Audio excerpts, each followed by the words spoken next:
গুলি খেয়ে তাদের জীবনটাকে বিলিয়ে দিয়েছিল। সেই নাম না জানা শহীদ, সেই নাম না জানা নারী পুরুষ, তাদের কথা আমরা ভুলে যাচ্ছি, তাদেরকে সেভাবে আমরা স্মরণ করছি না। সেই পরিবারগুলা কোথায় আছে, কিভাবে আছে, সেই খোঁজ খবর আমরা রাখতে পারছি না। জাতি হিসাবে আমাদের ব্যর্থতা। শতাধিক মানুষ, শুধুমাত্র পুরুষ না, বরং এখানে মহিলাও ছিল। তাদের ভাগ্যে কি হয়েছে, তাদের পরিবারগুলা গত 10-12টি বছর কিভাবে সাফার করেছে, তার কোনো তদন্ত হলো না, তার কোনো বিচার হলো না।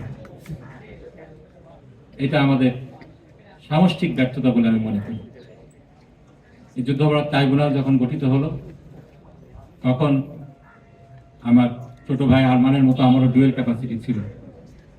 আইনজীবী হিসাবে আমাদের যে ডিফেন্স টিম ছিল, সেটার কেস ম্যানেজার হিসেবে দায়িত্ব পালন করেছি।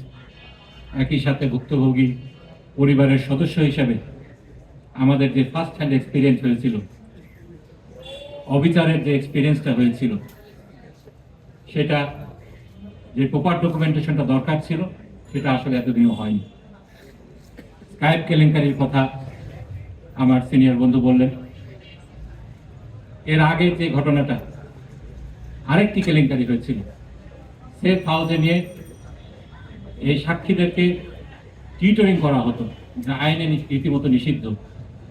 এটার বিষয়ে যখন আমার দেশে রিপোর্ট আসলো, এটাকে আউটরাইট অস্বীকার করা হলো।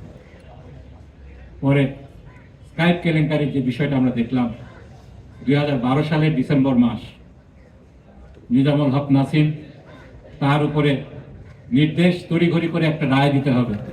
শিরোনাম হয়েছিল গভর্নমেন্ট গেছে পাগল হইয়া, তারা একটি রায় চায়।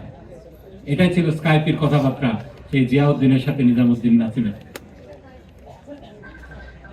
সেই সময় আমরা দেখলাম আদালত প্রাঙ্গণ থেকে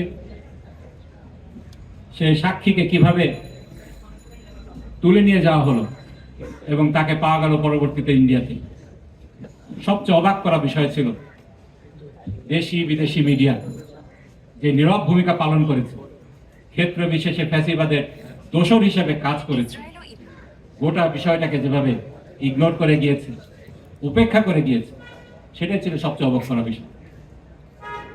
ইকোনমিস্টে যখন স্কাইপ কেলেঙ্কারি বিষয়টা প্রকাশ পেল, তার 2 দিন আগে আমার মনে আছে, নিজামুল হক নাসিম সে দম্ভ ভরে তাড়াতাড়ি কেসটাকে করতে হবে, রায় দিতে হবে, এজন্য রায়ের ডেট দিয়ে দিল। কিন্তু পরবর্তীতে ইকোনমিক্সে যখন এই স্কাইপ কেলেঙ্কারি ঘটনা আসলো, সে 11 তারিখে তাকে রিজাইন করতে বাধ্য হলো।